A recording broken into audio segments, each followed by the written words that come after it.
Night creature, you can fight now.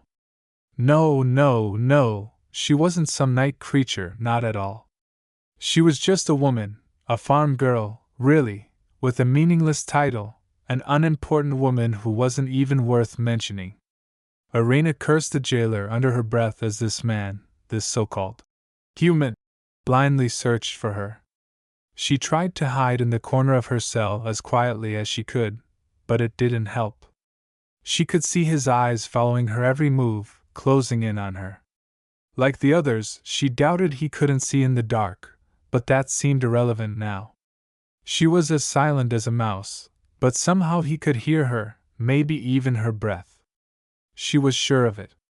The creature came from a place called Lost Haven. Such a name sounded like something out of a dark epic, a land where sight wasn't needed to perceive the world. For the first time in weeks, her anger shifted to pure fear. She heard the lock on her cage click, the gears of the mechanism turning, and in an instant she found herself praying for the door to stay shut. She had once longed for this moment, but now she feared it. "What is a night creature?" the man asked, his eyes moving to the rattling door. She swallowed hard.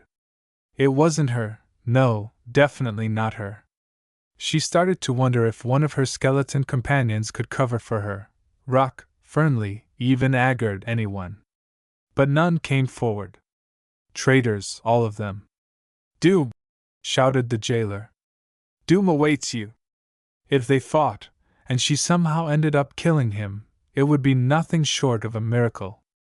Her strike to the head might have taken down any other man, but this giant barely flinched. She wasn't his doom, more like a challenging sparring partner. He was a vicious, deadly creature, with sharp teeth, giant claws, and a hunger for intelligent prey. "Let's see who survives," he taunted. Technically it was true. But as the man slammed his fists against the door, she could feel each thud in her bones. She didn't want to be anywhere near this beast. "You want me to fight this animal? Is this some gladiator sport? What kind of game is this?" he shouted. "I'm a simple man, a small, helpless herbivore. You're just going to feed me to it? I'll have no chance." He was either trying to bargain or simply speaking to lull her into complacency. Either way, she didn't trust him.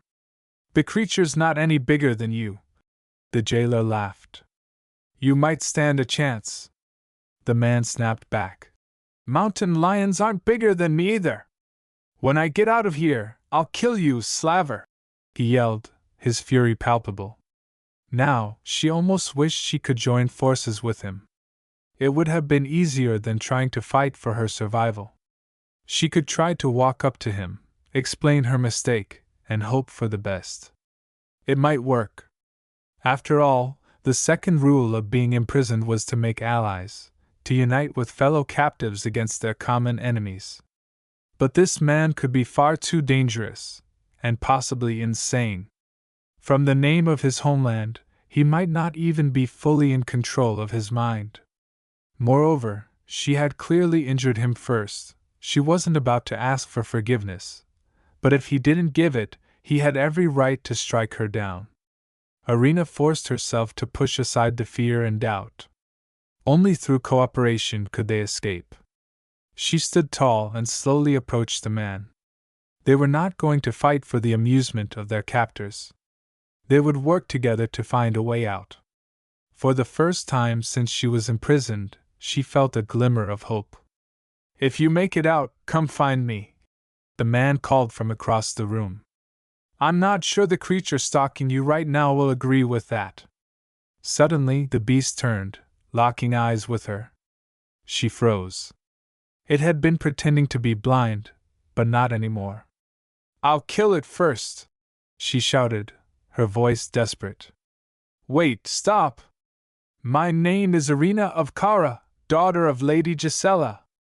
The world around her blurred as she dropped to her knees, gasping for breath. Her throat felt tight, and she could barely move. The man had struck her swiftly, she hadn't even seen him coming.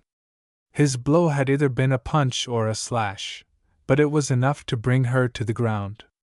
As she struggled to regain her breath, she started crawling away, reaching for any nearby bones to use as a weapon. She tried to push herself further away, but her body felt weak. She couldn't speak, but her legs were ready to kick at him. "Please," she whispered, barely able to croak the word, pleading for him to stop. "Woof! Bark!" he responded, clearly mocking her. She lashed out with her foot, but he dodged it with ease. He seemed to be enjoying the struggle. She was losing strength fast, and her body was growing heavier by the second. Yet she refused to give in. Another strike, another dodge until he lunged at her again. This time, she couldn't react in time. He caught her foot, locking it tightly with one arm and pushing her onto the ground. She tried to fight back, using her fists to hammer at him, but he held her down with ease. Desperation crept in as she tried to strike at his manhood, but his weight kept her pinned. She fought harder, but the more she struggled, the worse it got. She thought she was done for, her strength almost gone, but then something changed. As he wrapped his arm around her chest, pressing her back against his body, she used the last of her energy to slam the back of her head into his nose. There was a crack, and he seemed to stumble back for a moment. She had always enjoyed hand-to-hand combat, but this felt different. She almost had to admit, the sensations of him holding her like that weren't completely unpleasant. But she quickly pushed that thought away. "Woof, bark!" he growled again. Then something odd happened. He stopped moving, and the pressure around her throat loosened. She could breathe again, barely. She felt something soft beneath her head as he shifted her gently to the floor. His body was no longer pressing down on her, and her vision began to return. "Bark, woof," he said, tilting his head slightly. Irina, struggling to speak, whispered, "My name is Lady Irina of Kara, daughter of Lady Gisela. I am not an animal." Her head fell to the side as she lost consciousness, the world slipping away.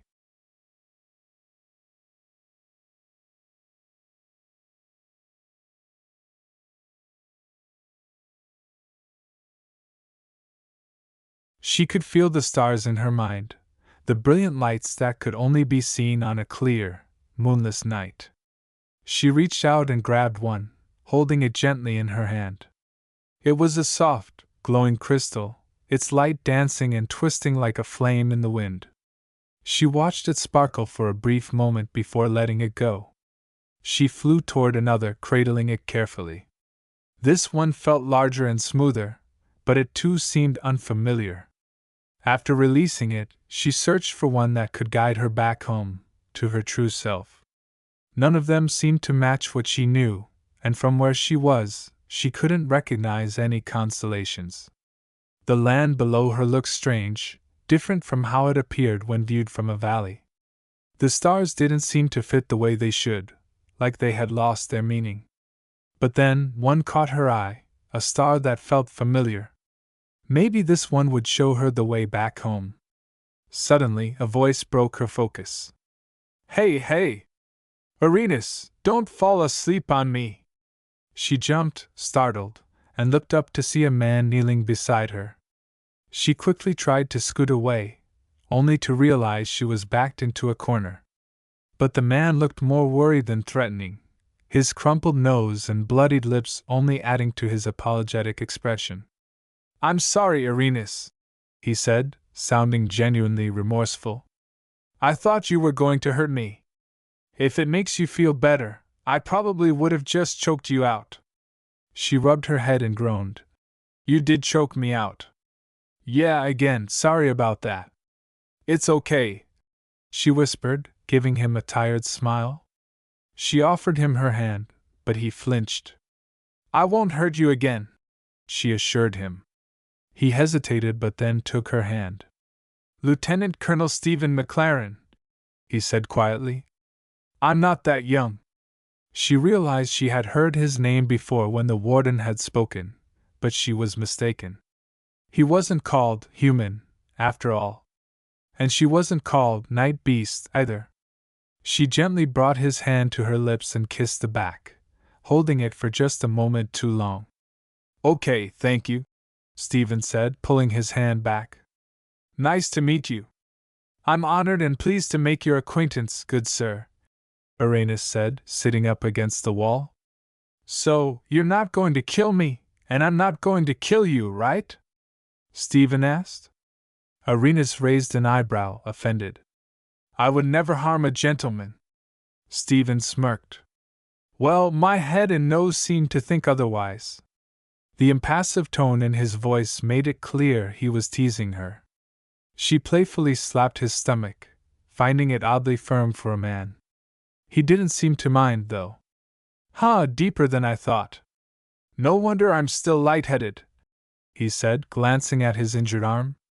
Blood was dripping freely from his elbow, warming her thighs.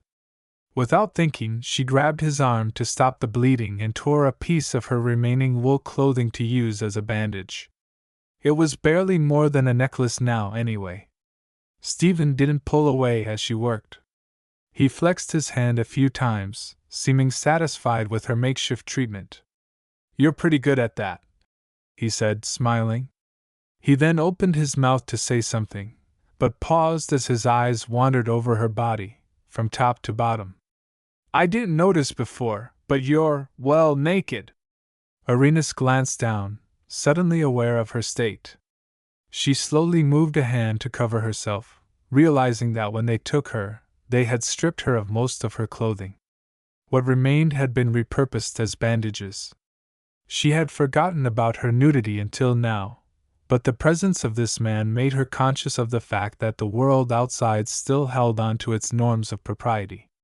Yet, she wasn't in a position to care about modesty when survival was at stake.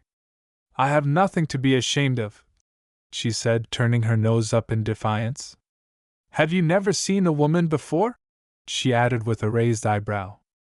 Well, sorry, I didn't mean, Stephen stammered. Uranus waved him off. You don't need to undress for my sake.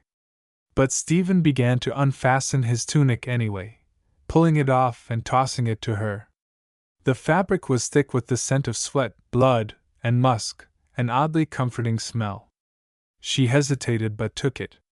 Here, take it, he said. Or don't, but it'll just distract me. Uranus smirked despite herself, a flicker of humor in her eyes. She grimaced as she pulled the tunic on, her body protesting with every movement. As much as she resented relying on him, she appreciated the soft fabric. Stephen noted her discomfort and began helping her dress, even using one of her own claws to cut slits in the tunic to accommodate her larger feet. There you go. All set. Could have been worse, she muttered, trying to make light of the situation. The sigils on the fabric were intricately designed, but it was clear Stephen wasn't someone who served others. Do you have a title? She asked, admiring one of the sigils. I think I heard you mention one. Like yours, Dame Commander? Well, I guess I'm Stephen of House McLaren. But Lieutenant Colonel is just a title. I thought that might be the case, she said, leaning back against the wall. We can talk about this later. I'm sure we both have questions. Uranus nodded in agreement, though she could feel the warden's presence in the walls around them. The walls have ears, she murmured. Stephen's eyes softened. I couldn't see when I got here, but now my eyes are adjusting. We're getting out of here. Just wait. We'll figure it out. The wall creaked, and a hatch slid open across the room. Uranus immediately lunged at Stephen, pulling him to the ground. She climbed on top of him, covering him as much as she could. Don't move, she hissed. They waited in silence for what felt like hours, but nothing happened. Finally, Stephen whispered, Why? I thought they were going to shoot arrows at us, she explained, still shaken. It hadn't registered at first that she should move off him. But when she finally did, she felt a subtle loss. It had been so long since she had any comfort, any touch from another living soul. Don't do that again, Stephen whispered, his voice low. Arenas grinned, more than a little embarrassed. She was about to apologize when he added, You need to save your strength. You're still hurt, and I can probably take an arrow better than you. She wanted to argue, but her condition had nothing to do with the fight. She was simply exhausted, her body weak and malnourished. Before she could respond, she noticed something new on the step of the hatch. There's something there, she whispered in his ear. Stephen followed her gaze and nodded. He approached the object casually, then returned to her side, holding a small cylindrical container. Opening it, he revealed a smooth white piece of vellum. As he unrolled it, she saw crude drawings, stick figures of a man and a woman. I don't get it, Stephen said. These are arrows, right? Yes, Arenas replied, pointing to the third drawing, where both figures were struck by arrows. They put you to sleep when they hit. She continued, showing the rest of the drawings, one by one. The figures on the ground, arrows sticking in them, time passing, and then the final image, both figures still, with an arrow aimed to kill. Arenas tossed the vellum aside in disgust. I knew they meant to kill us, she muttered. But for now, it didn't matter.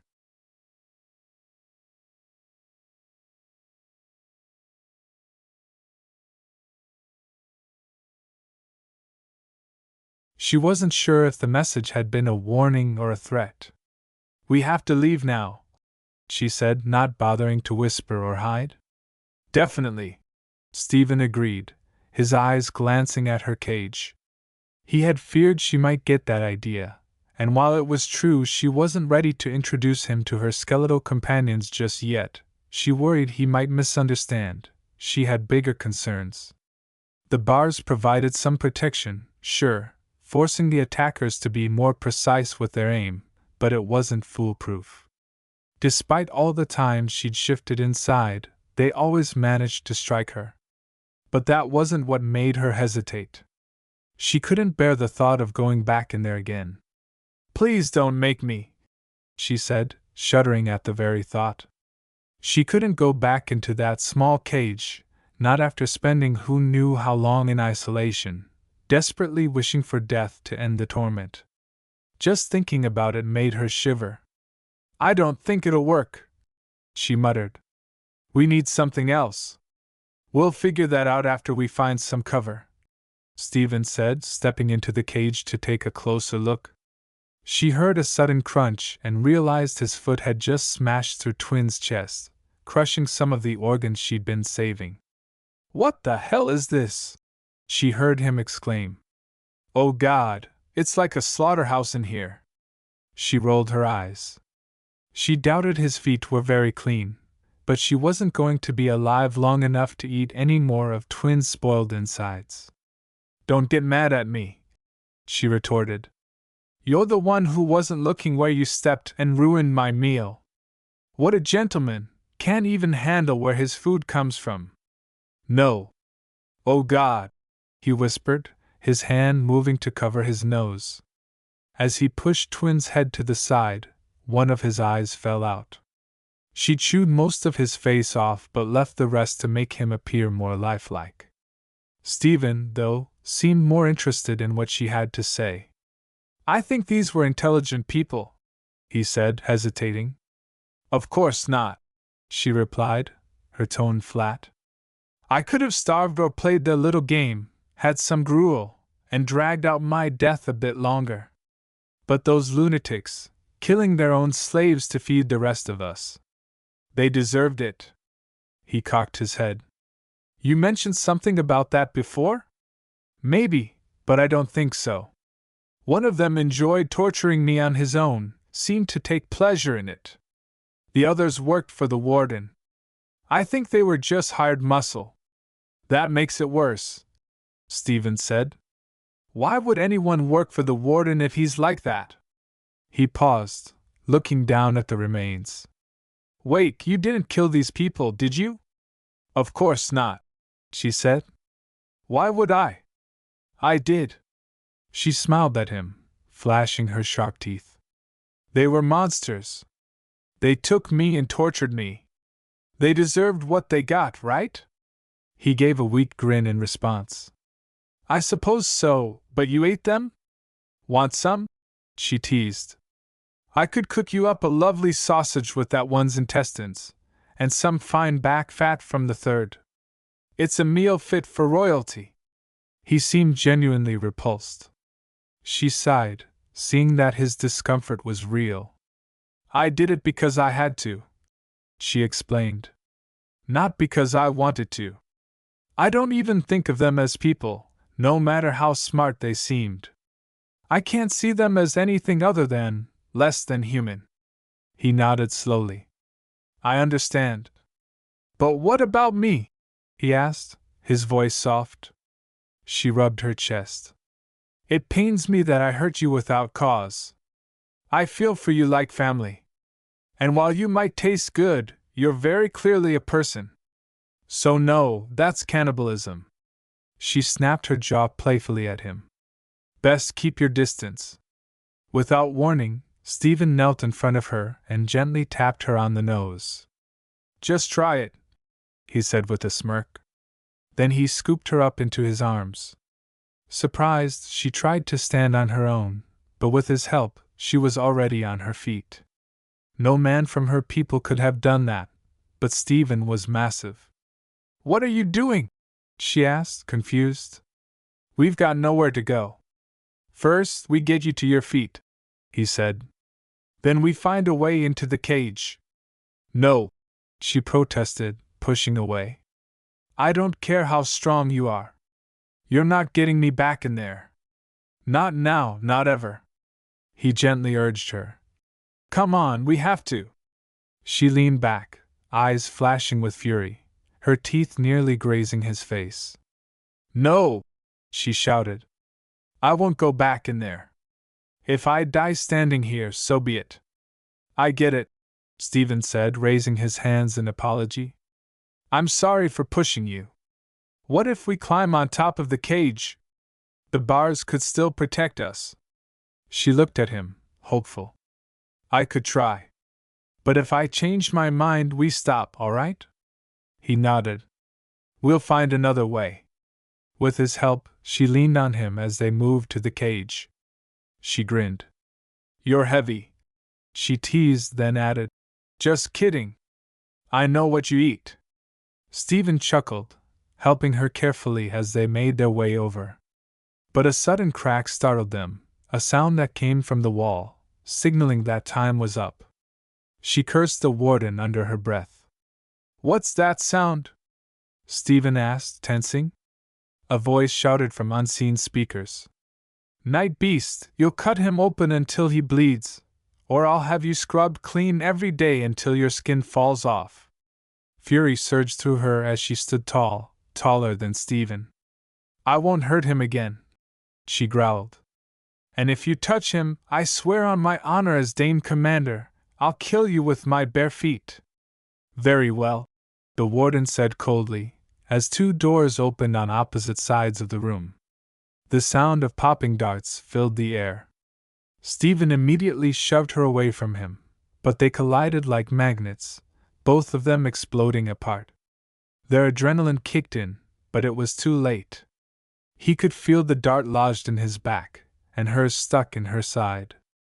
With a dazed expression, she staggered toward him, and he watched, amazed by her determination. He tried to pull the dart from his back, noticing the last of the liquid in the syringe. He wondered how much time they had left.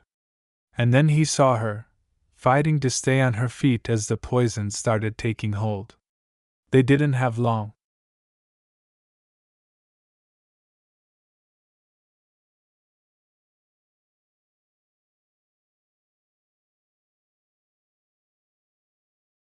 Evan tried to catch Lyra as she fell, but there was only so much he could do while lying back. Her weight was too much for him. When she landed on top of him, he collapsed under her, his back hitting the floor hard. Her head landed next to his, so close that her open mouth nearly touched the side of his face, her warm breath brushing against him. Earlier, he would have guessed she weighed about 70 kilograms, but now, as she lay on top of him, she felt at least double that.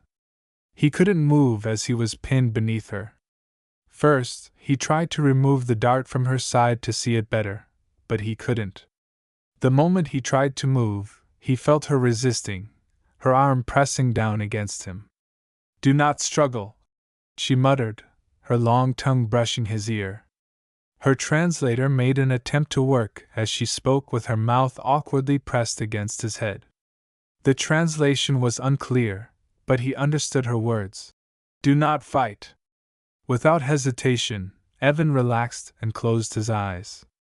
He could feel her chest against him as she breathed in slowly, then exhaled a soft sigh. They lay like that for a while, first seconds, then minutes. He was on the verge of dozing off, though her weight and high body temperature made it difficult, when he heard the cargo hold door slide open.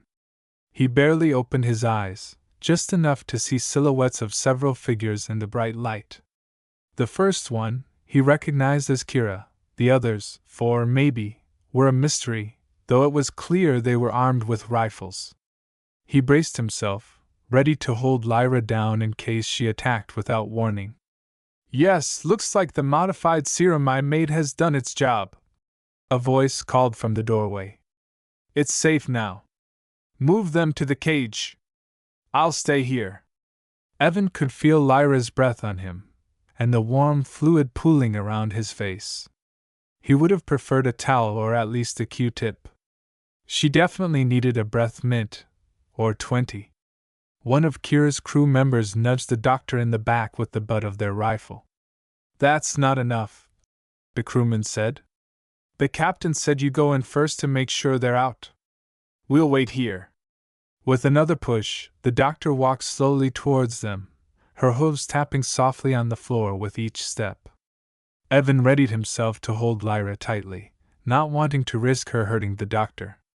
To his relief, Lyra did not move except for the rise and fall of her chest as she breathed. Her stomach gave a low growl. The doctor prodded both of them with her hooves, and Lyra remained still. "Yes, the formula worked. They're both knocked out," the doctor said, stepping back. "You can move them now, but hurry. The effects may wear off soon. This is the first time we've tried this on humans."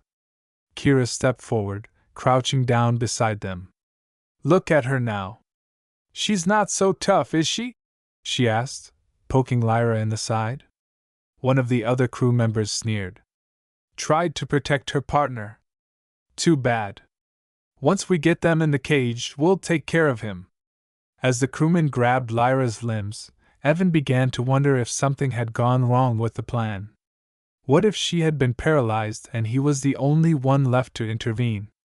He almost decided to stop them when, suddenly, a head dropped into his lap.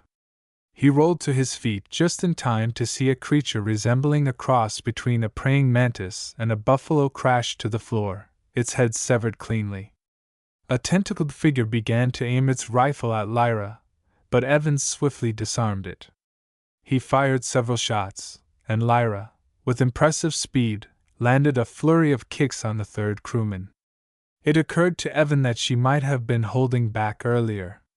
With both hands she had lifted a creature half a meter taller than her, while her legs kicked at its abdomen, claws ripping into its flesh. It was like facing an unstoppable, intelligent machine of destruction. When she finished, she bit down on its throat for good measure. That left the fourth crewman, who was retreating to the doorway, rifle still aimed at them. He moved cautiously, unsure of whether to shoot or flee. But before he could make up his mind, he made a critical error. He didn't notice Lyra slipping into the shadows. She had grabbed the remaining half of her latest kill, its entrails spilling out as she cautiously chewed on it, all while watching the gunman warily. Evan considered dropping his weapon, trying to stall, but before he could act, the fourth crewman made his fatal mistake. Lyra, with her enhanced speed, leapt forward, and the crewman didn't stand a chance. "Let's go!" Kira called out, and Evan followed, ready to face whatever came next.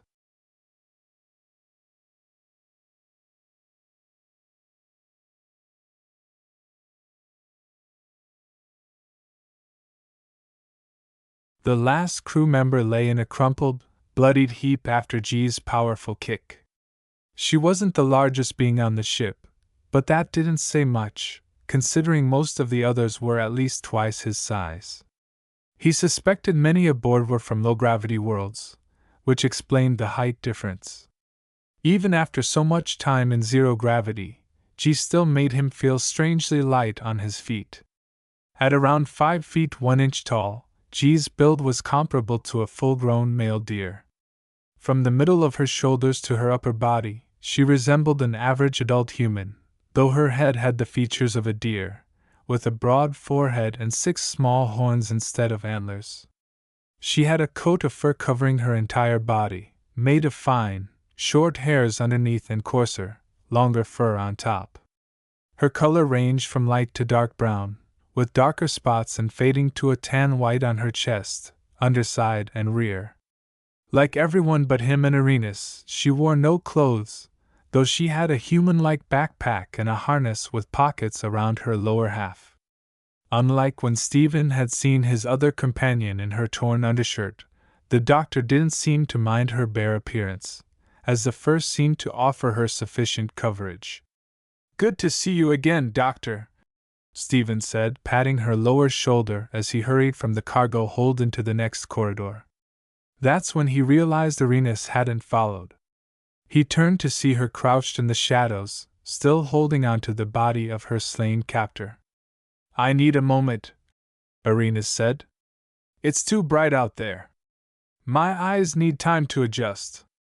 "All right, we'll wait," Stephen said, nodding. "We don't have that kind of time," Jinta said. "Maybe a minute or two until we reach the command deck. It's the only part of the ship Anticton won't open to vacuum." Stephen helped Arenas to her feet. "I'll guide you until you can see." "No, gentlemen, that will just slow you down," Jinta called. "Climb onto my back." "Are you sure?" Arenas asked, looking weary. "Yes, just move it," Jinta urged. Arenas, still holding her new friend, didn't waste time. She leapt onto Jinta's back, and the two of them moved quickly. Stephen heard Arenas talking to their rescuer. "Thanks for the help," Arenas said. "We didn't know what was going on at first, but we figured it out quickly." Stephen hadn't figured much out himself. Arenas must have known what was up from the start, as she had experience with situations like this. As for the sleeping potion, she probably knew it was harmless almost immediately.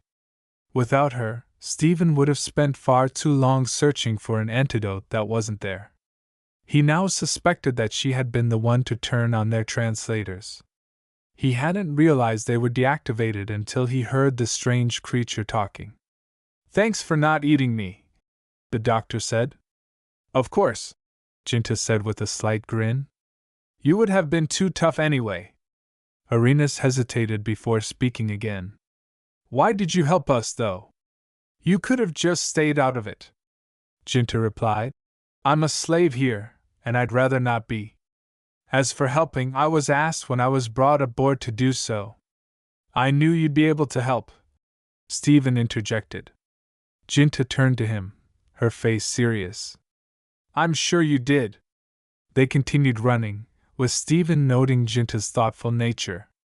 She seemed to know exactly what to do in almost every situation. "Do you want me to throw off the remains of your lunch?" Jinta asked, glancing at the corpse still clutched in Arenas's hand. "It's leaking onto my fur." "No, thank you," Arenas said with a shake of her head. "But I'll take the rations you brought me." "Good idea," Stephen said, watching Arenas pull out some food from Jinta's pack. It was beef brisket, and he couldn't help but feel a little envious. The doctor, pointing toward a door ahead of them, said, "This way. Up the ramp. Next level." A thought struck Stephen. "We need to stop by the cells midship." "No, there's no time for that," the doctor replied. We have to try, Stephen insisted. What about your oath? He pressed. She sighed. If we don't free them, I'd be no better than the ones who put them in there. That's exactly what I mean, Arenas added, growling. We have to help them. You're letting them down if you don't. You're both impossible, Jinta muttered. Fine. Follow me.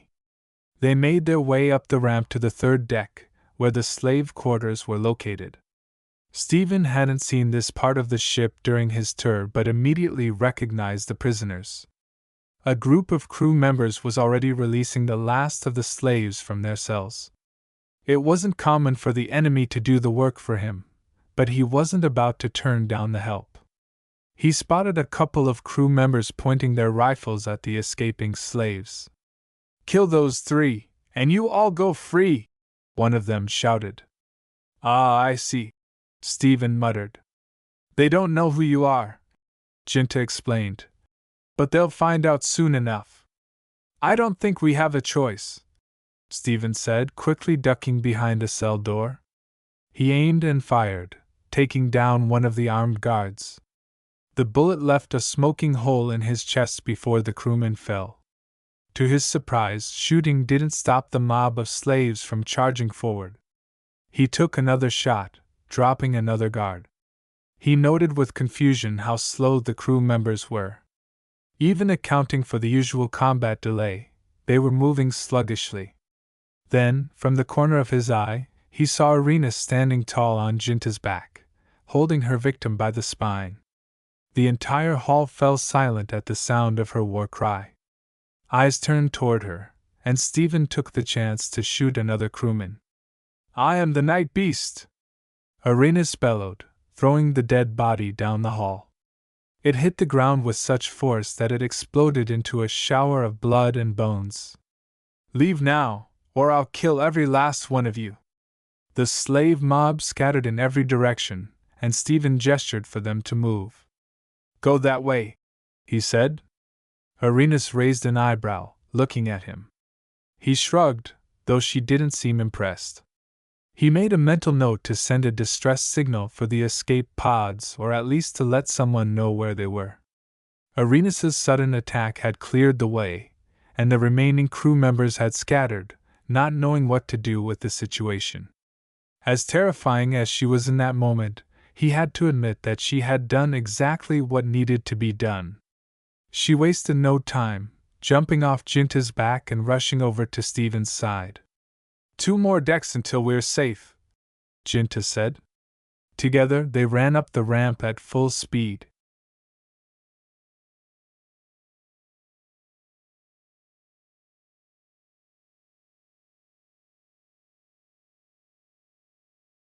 Did it resist? The captain asked. It's a male, and as you likely guessed, it's intelligent, so no, he didn't resist, replied the ship's veterinarian, a Yalth named Mira from the Kalyan system. Captain Rendler frowned but let her tone slide. Her species, graceful, 2-armed, and 4-legged beings known for their civility, was never comfortable with the exotic animal trade, even when their role was merely to ensure the cargo remained alive and healthy. It was ironic, really, as she herself was part of the crew only due to her circumstances. While not technically for sale, she wouldn't be free until a better vet could replace her. Rendler chuckled, looking at the containment report. A runt like that wouldn't have stood a chance. Must be smarter than he looks. You should thank him for saving you the trouble. Take the rest of the day off unless something urgent comes up. Myra's brown and cream coat settled slightly, a rare sight since she almost always seemed on edge. Rendler wondered if he was going soft. He'd have to assign her extra duties tomorrow to make up for it. Before leaving, she added, her tone more upbeat than usual. There's something you should know about him. He seems pleasant enough, but I believe he might have caused more trouble than you'd expect if he had resisted. He's extremely muscular, far more so than a high-gravity world would require, and he's a meat-eater. That caught the captain's attention. Carnivorous species were uncommon in the known galaxy, and sentient ones were even rarer. In fact, he couldn't think of a single intelligent species that regularly consumed flesh, except one. He glanced at the reinforced flooring beneath his hooves and thought of the feral predator in the bowels of his ship. It was a night creature from a Class 10 death world, its intelligence barely measurable. Rendler ran his tongue over his flat teeth, dismissing the comparison. "That's impossible," he said. "What does this new guest call himself?" "Human," Mira replied. "The human's teeth appear herbivorous. I don't see how he could be a carnivore. When I examined him up close, he didn't show his teeth much," she continued, "but I noticed small fangs. Hardly noticeable, but there." She pointed to her own mouth. "Right between the incisors and molars, 2 on the top, 2 on the bottom. Small, but they're there." Rendler raised an eyebrow, skeptical. "Anything else? Did you notice how it looks at you?" she asked. "Those 2 forward-facing eyes, how do they make you feel?" He hesitated. "Unsettled. Creeped out, maybe." "Exactly. It's small, only chest-high, but when I was figuring out what to feed it, I found that half the rations in its craft, by caloric value, were from animal protein." She shuddered. Rendler could sympathize. The thought of consuming flesh was repulsive enough, but the sight of it prepared for eating was far worse. "Point taken," he muttered. "I'll keep my guard up." That meant carrying a weapon and not hesitating to use it.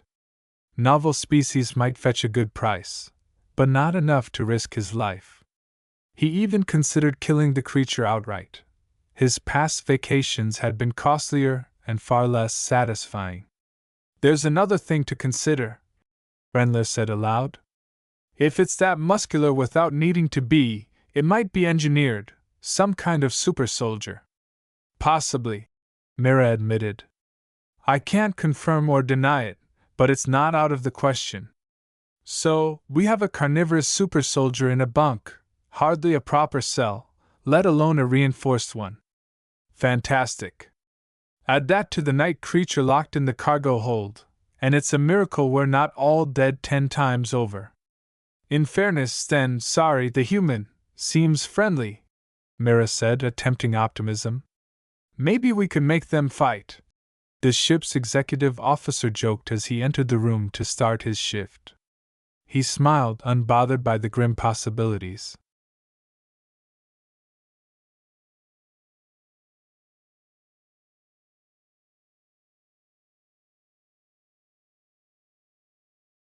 Perhaps they were night predators, shadow stalkers, or terror bringers.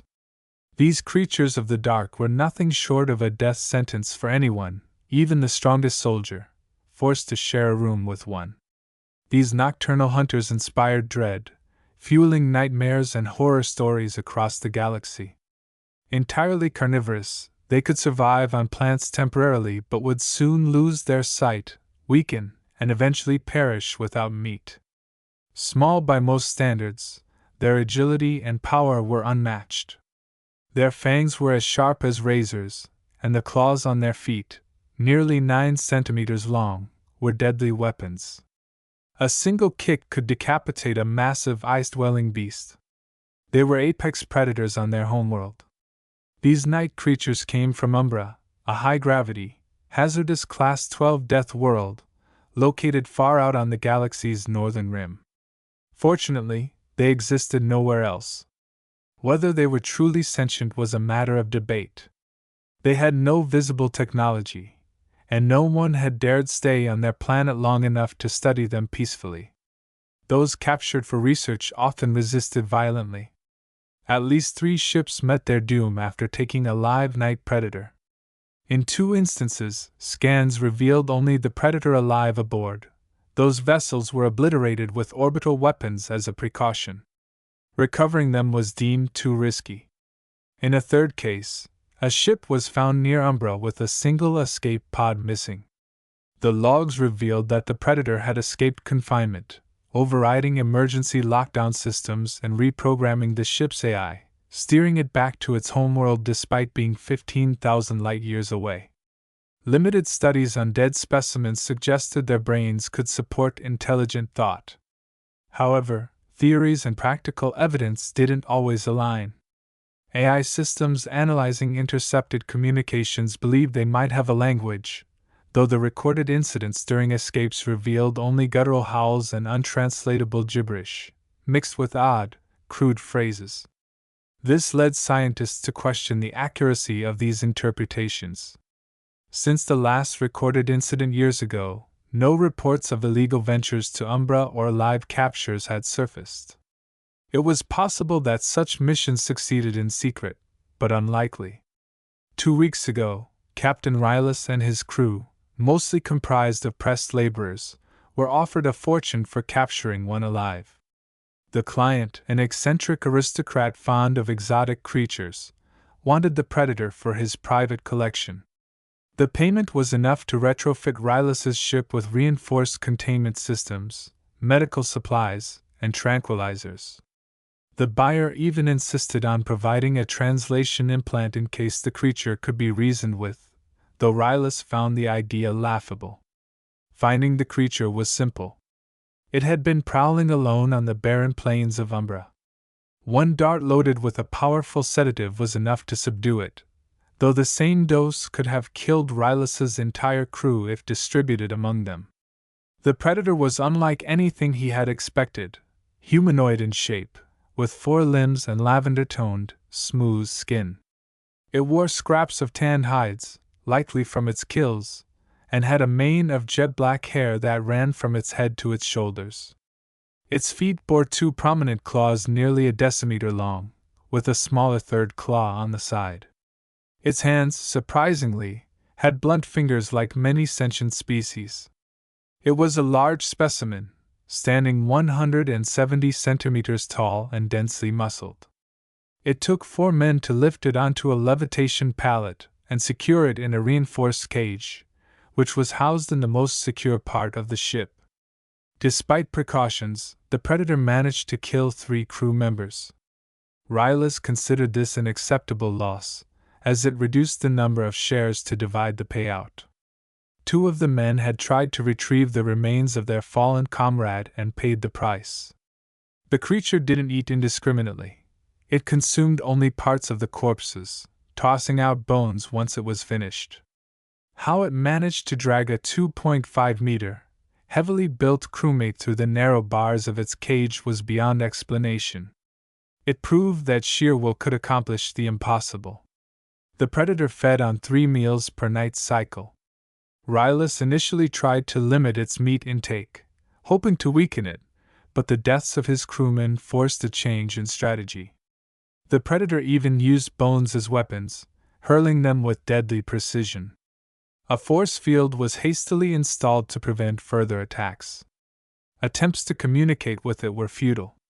It responded with nothing but roars, snarls, and what Rylus interpreted as taunts.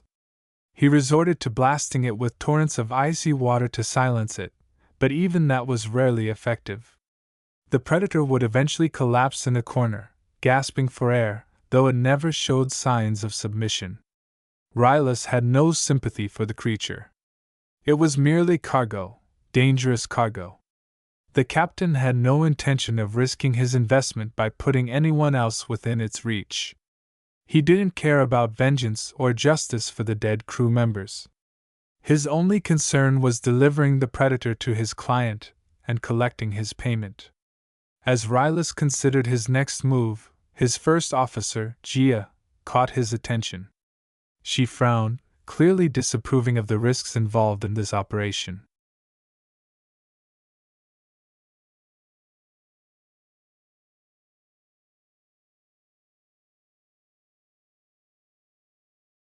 She didn't agree with the practice of organizing animal battles for entertainment or profit, likely due to reasons of empathy and basic morality. "No," she declared. "I don't think I'll be feeding Marcus to the shadow predator, not today, anyway." Turning to his first officer, Captain Brahel asked, "Tell me, Lorne, since you were part of the tracking and retrieval team, Where exactly did this creature come from? That's the mystery, replied Lorne, rubbing his elongated chin with one of his many manipulator tendrils. It might have been traveling with a fleet, dropped out of some enormous warp field and ended up stranded.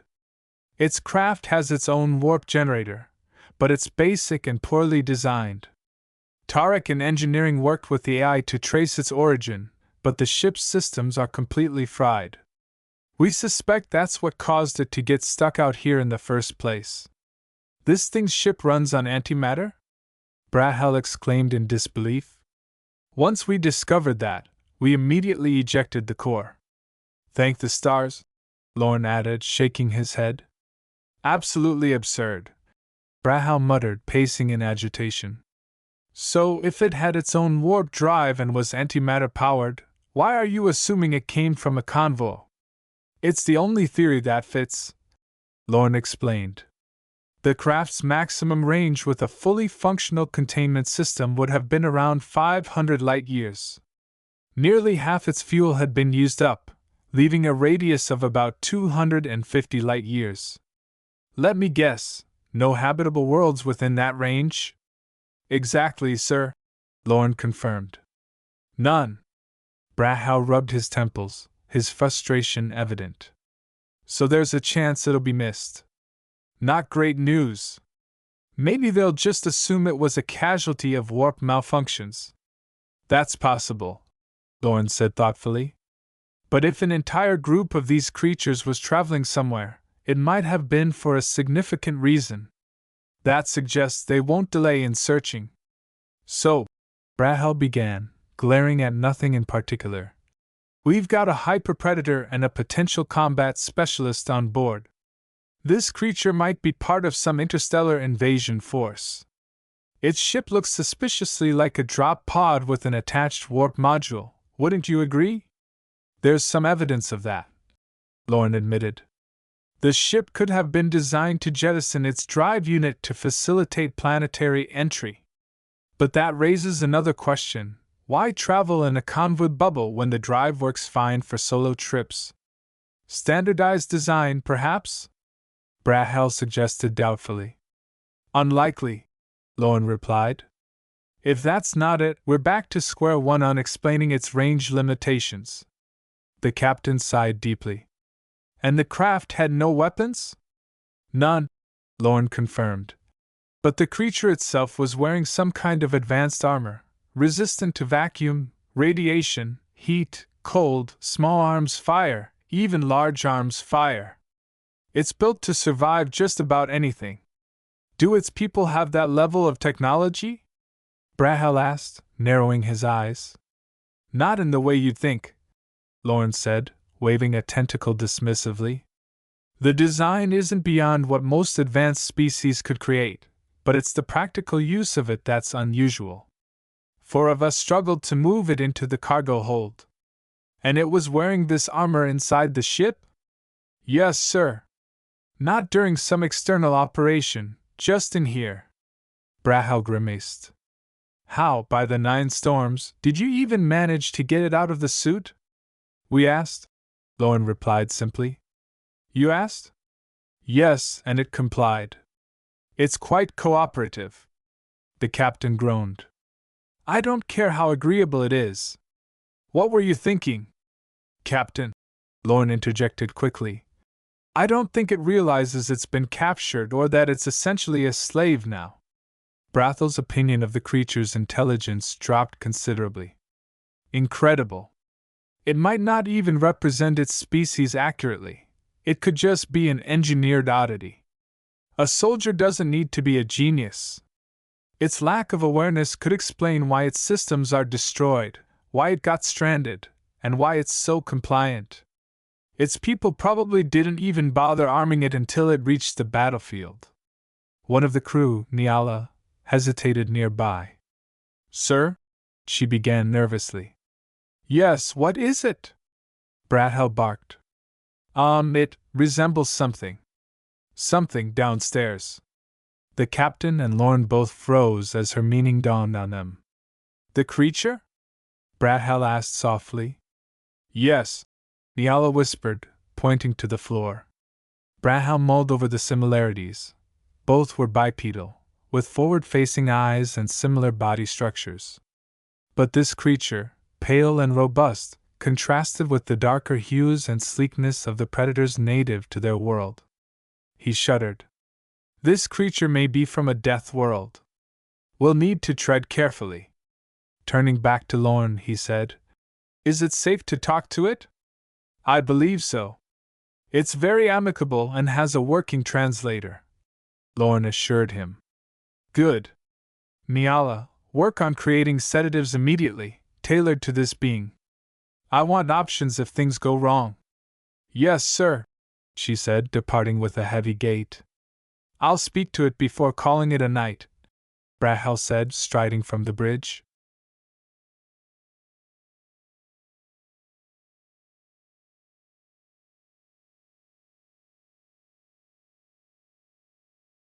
In the cell, the captain sat across from their guest, who lounged on his cushioned bunk. The space was meant to feel cramped, but for him, it seemed spaciously luxurious. His peculiar garments were folded behind him, doubling as a makeshift pillow, while a blanket covered him from the waist down. His bare chest and arms revealed a sturdy, muscular build. Less than a meter separated them in the compact, padded cell. Nice setup you've got here, said the human. I was on a terrestrial vessel once. It had nothing on this. Compared to our ships, this one feels like a palace. How do you manage it? The captain hadn't anticipated compliments about the accommodations, but given the human's size and the tight confines of the craft he was rescued from, he realized he shouldn't have been so surprised. We aim to make our guests comfortable and provide the best we can, he replied, striving to sound genuine. Inwardly, he thought the entire situation was absurd. Though our crew quarters are more in line with standard military or patrol vessels. This, of course, was a lie. The captain had no first-hand knowledge of military ships, and his personal quarters were expansive, covering 2 levels and spanning roughly 100 square meters. Well, thanks for the hospitality, the human replied. And for saving me out there. I really thought that module would be my tomb, buried alive in space. The captain nodded in understanding. Getting stranded in the vast emptiness of space was a nightmare for anyone. He suppressed a shiver. Selling this man into servitude, he reasoned, was practically an act of mercy. His future owner would likely use him as an exotic entertainer rather than for grueling labor. It was a better fate than perishing in a desolate pod. It was the least we could do, the captain said. Here on the Radiant Hope, the actual ship's name was Shadow Harvester. We picked up on your warp field failure from several light years away. Once we saw you were stuck, we knew we had to intervene. You can detect warp fields that far away? The human asked, sitting up straighter. Had he been any taller, he might have bumped his head on the low ceiling. The captain was caught off guard. He hadn't expected the human to show such interest, or even have the capacity for it. Yes, he stammered, rubbing his chin. How does it work? The man pressed. Does the warp field extend ahead of the ship, or does it create ripples in space, like a stone dropped in water? This human wasn't unintelligent, not by a long shot. That's classified information, the captain replied, evading the question. Truthfully, he had no idea how it worked. That was a matter for the engineers who designed their sensor systems. Oh, like a prime directive, the human said, noticing the captain's hesitance. Seeing his confusion, the human clarified. We've theorized about rules that prevent advanced civilizations from sharing technology with less developed ones to avoid disrupting their progress. The captain barely suppressed an eye roll. No, it's more of a security measure, he said. We can't share technology when we don't know how it might be misused. Another lie, but far more plausible than feigning moral concerns about societal development. In truth, most of the ship's tech could be purchased legally, but the excuse served to keep the humans securely confined. "May I ask you a few questions?" the captain said, pulling out a data pad and stylus. "To better understand your situation." "Of course," the human replied eagerly. "Good." The captain pretended to jot down notes. "What's your occupation?" "I'm an explorer," the man answered with a nod, a gesture seemingly universal in meaning. "You're not a soldier?" the captain asked. "You were wearing protective gear when we found you, and your garments displayed symbols resembling insignia." "No, not anymore," the human explained. "I used to be in the Air Corps." The captain's translator rendered the unfamiliar term as a warrior whose expertise is in the skies. The captain found it unsettling that the human language had such precise terminology for that concept, though many peaceful species maintain martial traditions. "But I'm a civilian now," the man added. The translator rendered the term as not of the military, which felt redundant in their language but was otherwise unremarkable. "What are you exploring?" the captain asked casually, typing nonsense into his pad. "The galaxy," the human said proudly. "This is humanity's first interstellar mission and our first faster-than-light test flight. It didn't go as planned, as you can imagine. We figured as much when we found you adrift," the captain said. "And those symbols on your clothing, they look like military markings." The human pulled out his folded jumpsuit, a bright orange one-piece with numerous patches, zippers, and pockets.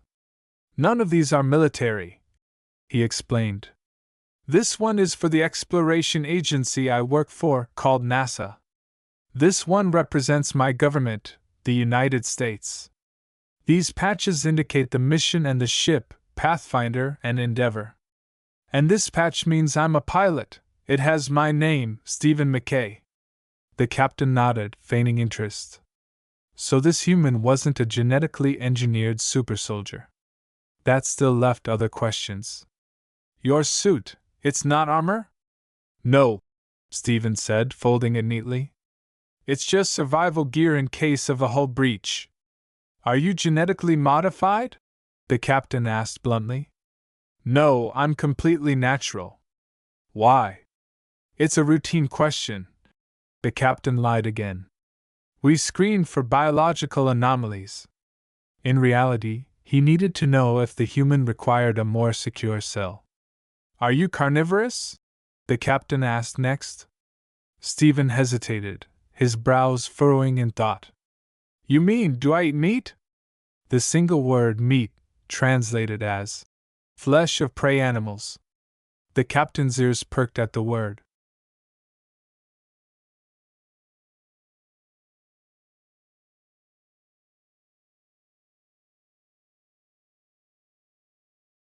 "Yes, that's exactly what I mean by carnivorous, although we just call it meat or flesh. We don't have any specific words for it that give extra context," said the captain. "Right, well, we aren't carnivores," said the human. "Not at all. We can digest flesh if it's properly prepared and heated, but we don't ever eat it. It just feels wrong to kill something for food. The idea of it is pretty disgusting. However, it's sometimes grown artificially for emergency rations because of its high calorie content." "I see. That makes sense. So, it was probably in the meals on your ship," the captain noted.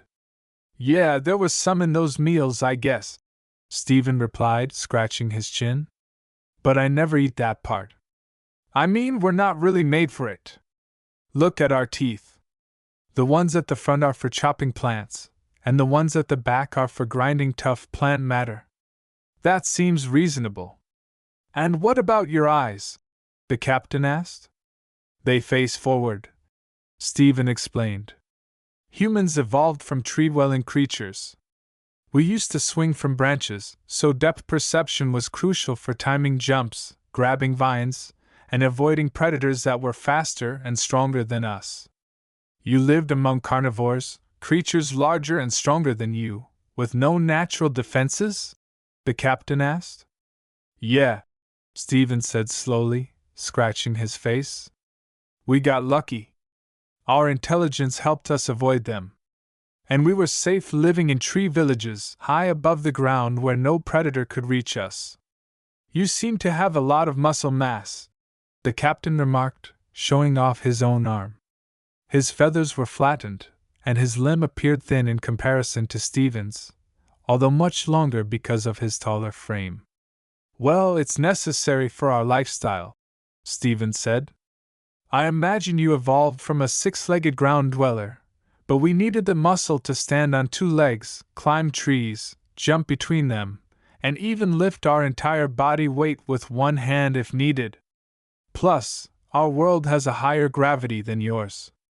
I was once told that if our gravity were any higher, we wouldn't have made it to space with chemical rockets. That makes sense, the captain said. How high is your gravity? I don't know the space units or whatever, but a meter is this long, Stephen said, gesturing to the bulkhead. The captain made a note and replied, The gravity at my planet's surface is 9.8 meters per second squared. Does that help? Yeah, Stephen replied, counting out the seconds in his head. The captain entered the data into his pad and let the ship's AI run the numbers. A rough approximation popped up on the screen, and the captain blinked in surprise at the result. The human's gravity was 4.2 times the standard. Unbelievable. Still, his strength didn't tell the captain anything new. They already knew from the weight of his suit that the human wasn't dangerous, at least not yet. And everything else he'd learned so far, aside from some quirks in their language, was minor. These types of errors were common, and nothing to worry about. Misunderstandings like this had sparked wars in the past, sometimes over better translations. You seem like a very smart, reasonable, and harmless being, the captain said, genuinely impressed. I'm happy I found you. Well, thank you, Stephen replied with a laugh. I'm glad you found me too. So, what happens now? Well, if you can tell us where you live, we can get you back home, the captain said. Otherwise, we can take you somewhere to be processed into the galactic community and set you up with a job. No one gets by for free, of course. Yeah, I understand, Stephen nodded. But the thing is, I don't know where my world is. The captain wasn't surprised. He had expected as much. This would make things less awkward if Stephen didn't need to be taken home. He'd play along, though.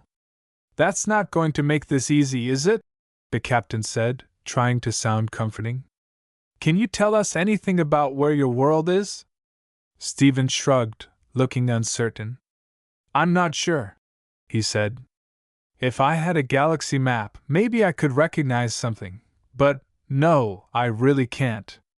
The captain sighed, pulling up a map on his data pad. Well, I can show you where we picked you up, he said. Stephen glanced at the map, shaking his head. No, that doesn't help. Sorry. I have no idea. Okay, the captain replied. Do you have any idea about the distance or direction you were supposed to travel? Stephen shook his head again. Nope. The ship was fully automated. I was more of a publicity stunt for the government, showing off the new engine. They were proud to say they sent someone farther than ever before, but unfortunately they messed up the second part. The captain paused, his curiosity piqued. That's strange. A ship this advanced would have needed months of planning. You would have known the distance you traveled. Even if you didn't know the direction, there would have been a map. You would have seen at least part of it. Maybe I missed it, Stephen said, unsure. One moment, the captain said. Let me check something. He typed into his data pad quickly, sending a request to the ship's AI. List all habitable worlds within 200 light years of where we found the human. The answer came back almost immediately. No worlds matching that criteria exist. The captain frowned, typing a new query. List all planets with oxygen in the atmosphere, liquid water on the surface, gravitated between 3 and 5 standard units, within 200 light years of where we found the human. The result was even stranger. One planet showed up.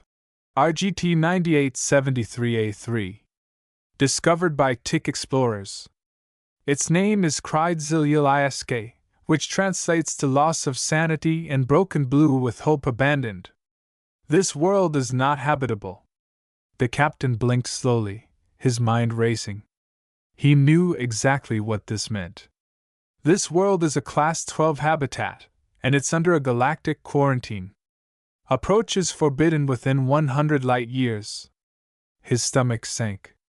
His heart pounded. His hands started shaking. He felt a terrible weight pressing on him, and a cold sweat began to form. He turned off the data pad, locking it quickly. His sidearm weighed heavily at his side. He didn't dare to look at it. He knew it would only get him killed faster. Planets that were safe for sentient life were rated on a scale for habitability, but this was something else. Something not quite right. The captain could feel his heart pounding in his chest, and his mind struggled to make sense of it all.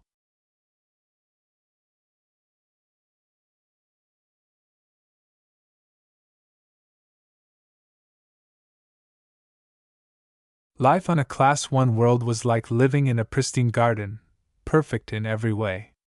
Class 2 worlds, though not as ideal, had cool climates and were still great for fostering resilient, tough populations. His own world was a Class 5, considered harsh but still good for raising strong, hard people. Class 6 and beyond were far more dangerous, with few willing to set foot on them. The fiercest warriors often came from these places. As the scale increased, the worlds became more hostile, with only one race from a Class 8 world taking part in the galactic community, and most people avoided them. From there, the worlds grew even more inhospitable, culminating in Class 10 worlds, known as Death Worlds, where it was believed that no sentient life could survive. Of course, just because something had never happened didn't mean it never could, but it would be a nightmare if it did, especially on his ship. The classification system for temperate planets was fairly straightforward, going from 1 to 10, but there were worlds that exceeded even Class 10 in terms of hostility to life. Scientists eventually realized this and extended the scale. Each level above Class 10 represented a world exponentially more deadly than the last. Class 11 worlds, like Nick's home, were known for their terrifying creatures, but even that was a joke compared to the terror of what came next. Class 12 was unheard of, until now. And suddenly, the joke wasn't so funny anymore. "Is something wrong?" the creature asked. His mind screamed for him to keep the conversation going, but his body felt frozen. He willed himself to speak. "No, not at all," the captain replied, forcing his hands to stop shaking as he clasped them together. His idea was only half formed, a thought born of fear, but it was a plan nonetheless. Carefully, he turned on his data pad, typing slowly as his fingers trembled.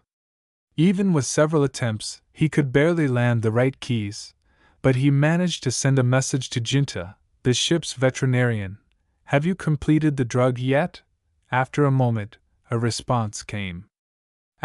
We've been testing various substances on the blood and tissue samples, but nothing's working. Even if we find something that does, we don't have enough to make a real difference. He quickly typed, "What about the tranquilizer for the night beasts? It might work, but there were too many similarities between the two species.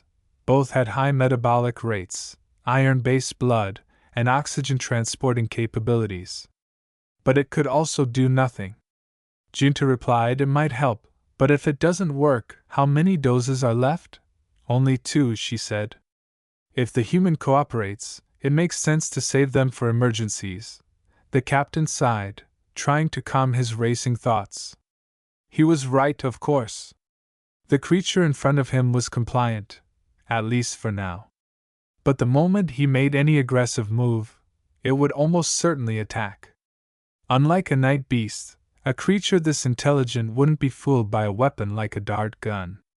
And shooting it from a safe distance wasn't an option in the cramped quarters of the ship. The creature was fast, intelligent, and could likely disarm anyone in an instant. There was no way the night beast tranquilizer would work, either. He couldn't even lock it away. This being was strong enough to break through doors, and if it figured out it was aboard a slave ship, it would turn violent. But the biggest danger wasn't immediate. If the creature turned out to be from a Class 12 world, things could go horribly wrong. It could easily overpower the crew, take the ship, and escape, leaving no trace. If it was more advanced, it could even infiltrate his home world, destroy it, and then vanish. His options were limited. The tranquilizer was useless. He needed a new plan, one that would outwit this intelligent being. A mental battle was coming, and the stakes were deadly. The creature had evolved on a death world, and it was likely a master of survival, relying on intellect to thrive and conquer. There was no room for error. He typed a final message, *I agree with your assessment. Thank you. Then he sent another, clean out the waste chutes in all the slave quarters. Yes, all of them. A small part of him wished he could just leave. He had no idea what else to do, but then a thought slowly took shape in his mind. He had to act quickly. He couldn't afford to wait. If the night beast died, it would only be a financial loss. But if the human died, it would be far worse. I want to show you around the ship, the captain said, keeping his voice steady. How does that sound? The creature replied with a simple, yeah, sure. The captain let out a silent sigh of relief as they moved through the ship. He explained the various rooms and functions, though he was less than clear on some of the details himself.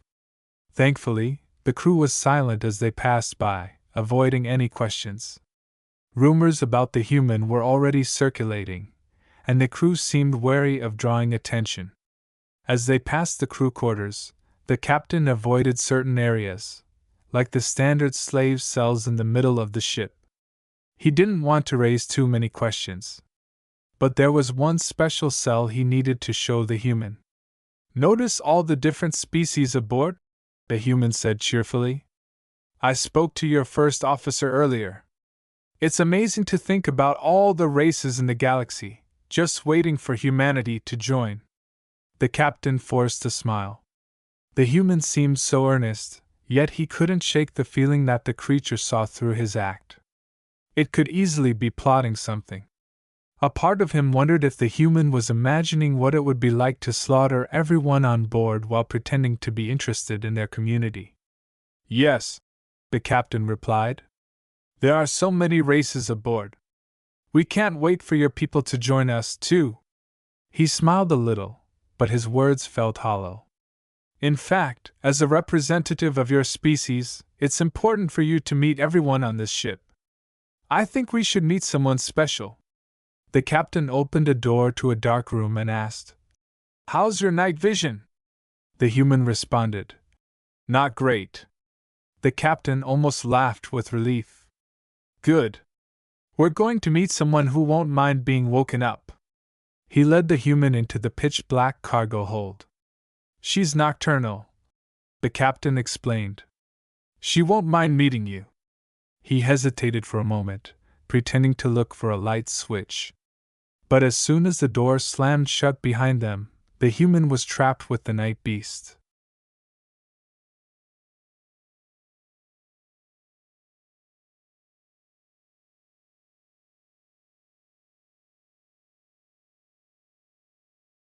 Irene woke with a jolt, certain the takers had returned. She knew it before even opening her eyes. They were back, ready to bring more suffering. The first time they had taken her, they'd brought her a meager portion of food, a small lump of gruel meant to last through the night. It smelled rancid, made from nothing but roots and leaves, and barely filled her stomach. The gruel did little to nourish her, and she was certain she'd only managed to eat a small fraction of it. After that night, They stopped feeding her and instead visited her just to shout at her, offering more food in exchange for her cooperation. When she didn't answer, they punished her with ice-cold water, harsher than any river she had ever seen. By the third day, she was weak, dizzy from hunger, and she longed to end them if she had the chance. Her people had taught her to fear the takers since childhood, warnings to never travel alone, to avoid being taken at all costs. Some said if you were unlucky enough to be taken, you'd never be heard from again. If you were lucky, they'd kill you before taking you, and your soul would be free. Only one person was said to have escaped the takers, but Irene's was no legend. She'd been taught about them like everyone else, hearing stories meant to scare children into behaving. As a child, she thought those tales were just that, stories. How wrong she was. What she never expected, however, was that she'd be forced to eat these monsters to survive.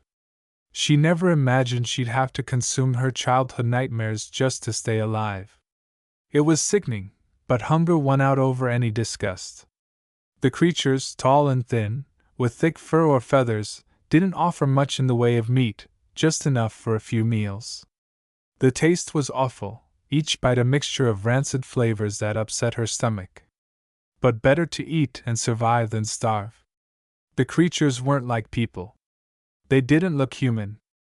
They resembled animals more than anything else, nothing like people at all. Would she have eaten a talking fish if she was hungry enough? Apparently, yes. By the sixth day, she had learned to endure the freezing water. It blasted her until her skin was raw, but she held on to her defiance, even if she felt like an animal now, weak, hungry, and desperate. The realization that she had become little more than a beast, just trying to survive, gave her a strange sense of peace. If they saw her as an animal, then so be it.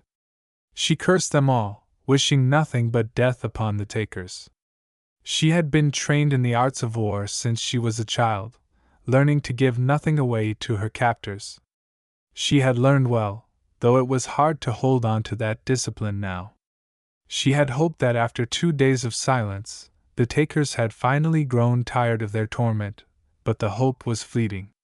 They came again, screaming at her, freezing her with water, and offering nothing but cruelty. She'd hoped she might get some rest, even as she worked through the pain, using scraps of her tattered clothes to tend to her wounds. But it was all in vain.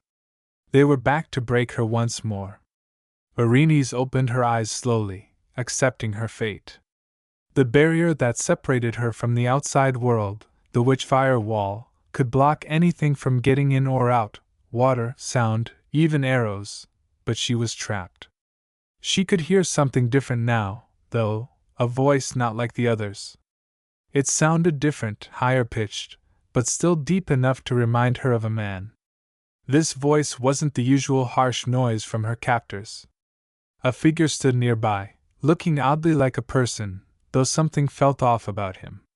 He was more approachable than the other creatures, perhaps, but she still had no mercy for any of them. If he was with the takers, she would kill him.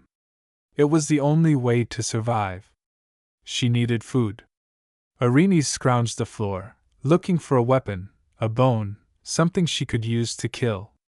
She found a fragment of skull and a larger bone that would suffice. She approached the bars, moving slowly, like a predator on the hunt. As she was preparing, she heard a strange noise. The witchfire suddenly died, and before she could react, she threw the bone. She had no time to second-guess herself. It struck the visitor, but instead of collapsing as she expected, he dodged quickly and assumed a fighting stance. Irene's was stunned, realizing how much larger he was than her. The creature wasn't dead. It had moved too quickly for her to follow, and now it was in a defensive position. She stepped back, her heart racing. This was no ordinary taker. This one was different, and suddenly, she felt more vulnerable than ever before. The creature demanded to know who she was, scanning the dark room. She knew that voice. It was the warden, the one who had tortured her most mercilessly. Her blood ran cold. You think you've beaten me, human? The voice from the wall mocked. You've met your match. And just like that, Erinyes was left wondering if there was any hope left in her fight for survival.